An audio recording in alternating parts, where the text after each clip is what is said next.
Bonjour à vous tous, chers membres de l'Association Hôtelière Région Québec. J'espère que vous allez tous très bien. Alou Pacla, votre DG, en direct du bureau sur Grande Allée, comme toujours, pour ce fameux mot du DG de la fin du mois. Un bilan un peu des dernières semaines en ce qui a trait aux activités de l'association, taux d'occupation et des projections estivales. D'abord, je voulais vraiment vous remercier chaleureusement pour être venu en si grand nombre à notre soirée festive du 60e, le 4 juin dernier, sur le bateau Louis-Joliette. D'ailleurs, quelques mots aussi pour remercier Yann Hamel, le PDG de Croisière AML, qui nous a offert une grande commandite, là, tout le pont du bateau où on était logé. Donc vraiment, c'était merveilleux, une belle soirée, plus de 350 personnes. On vous a présenté un beau vidéo de témoignages d'anciens DG, présidents et membres du CA de la HRQ, ainsi que d'hôteliers qui ont marqué la destination. Et puis bien entendu, juste avant la soirée festive, on a eu notre assemblée générale annuelle au Musée de la Civilisation, où je vous ai fait état de reddition de compte au niveau budgétaire, les états financiers. On a fait un suivi du plan stratégie 2024-2026 et également on a approuvé et mis en œuvre là, la nouvelle gouvernance au sein de l'administration et du conseil d'administration de la HRQ et on a revu l'ensemble de nos règlements généraux, tout ça pour repartir sur de bons pieds pour les 60 prochaines années. Et donc, encore une fois, merci beaucoup de votre présence en grand nombre, à la fois à l'AGA ainsi qu'à la soirée festive. Votre présence est très importante pour garder l'association bien en vie, forte. Et justement, on a célébré le 4 juin dernier 60 ans de dévouement, d'expertise et 60 ans de coordination, de collaboration pour défendre et représenter nos intérêts ici des hôteliers à Québec. Justement, c'était un peu le début de la saison estivale lors de cette soirée-là. On a eu la première journée chaude de l'année lors de notre soirée festive. En cette fin de mois de juin, ce qu'on constate là, au niveau des projections de la destination pour la saison estivale, les incertitudes de la guerre tarifaire et des craintes économiques au sud de la frontière persistent. On sait que les Québécois et Québécoises bas des États-Unis sont des millions à avoir annulé leur voyage au sud de la frontière. On sait que depuis le mois de mars, on a une baisse de 5 % d'entrée des Américains à nos frontières canado-américaines. Tout ça fait en sorte que lorsqu'on regarde dans vos livres de réservation en ce jour du 26 juin, on constate un retard de 8 % pour les 90 prochains jours versus ce qu'on a vu en 2024. Un retard qu'on voit dans les 79 nuitées à venir. Par contre, fait intéressant, puis vous le savez, là, on s'attend à des réservations de dernière minute. Les Américains réservent bien entendu en avance parce que ce n'est pas dans leur pays, ils doivent préparer leurs vacances en amont. Les Québécois ont tendance, puisque c'est du voyage plus local, à réserver à dernière minute. Donc, lorsqu'on constate un retard de 8 % dans vos livres, mais lorsqu'on regarde le réel, depuis le début de l'année du mois de janvier, le retard de 2025 par rapport à 2024 est de seulement moins 1 %.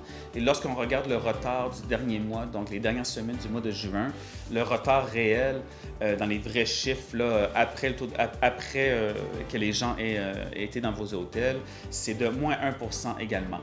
Donc, on se croise les doigts, mais lorsqu'on se fie à ce qu'on voit actuellement, et qu'est-ce qu'on a vu durant la pandémie aussi, que les Québécois voyageaient localement, on peut s'attendre à ce que la destination soit quand même relativement bien remplie pour les 3 prochains mois.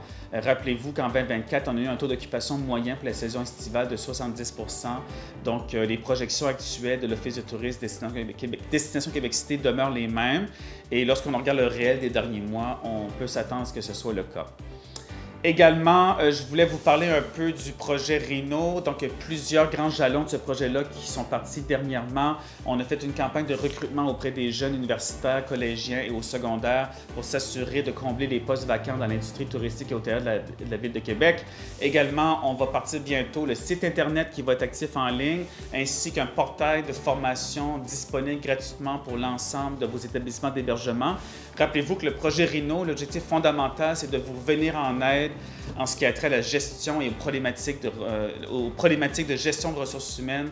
C'est très important non seulement pour la rétention, mais pour s'assurer que nos établissements d'hébergement roulent de manière maximale et pour maintenir notre belle qualité d'accueil ici à Québec et pour s'assurer qu'on peut continuer à offrir un service professionnel et exemplaire.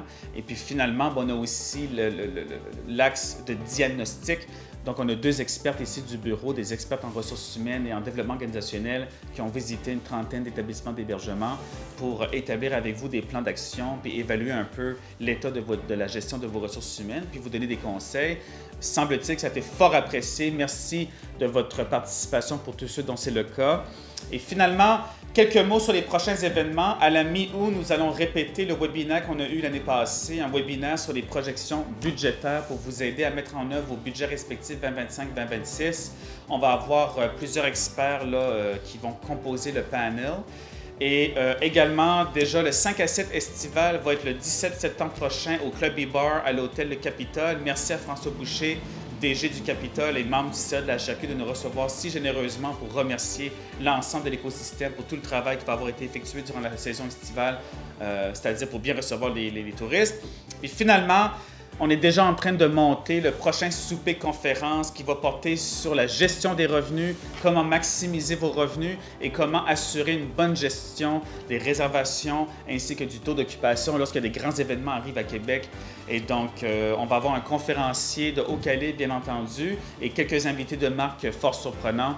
On va bientôt vous envoyer tous les détails par rapport à cet événement-là. Et contrairement aux dernières éditions, ce souper conférence-ci va être un peu différent.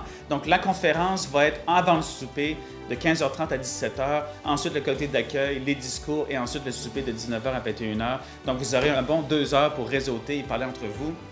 Et finalement, comme toujours, merci beaucoup pour votre confiance, merci pour votre professionnalisme, votre dévouement tout au long de la saison estivale qui se poursuit. Rappelez-vous qu'ici à l'association, on est là pour vous servir quotidiennement. N'hésitez pas à nous contacter en tout temps, puis on est très fiers de vous représenter et de vous défendre de manière quotidienne. Comme toujours, n'hésitez pas à me contacter au 418-563-4052. Merci beaucoup et à bientôt.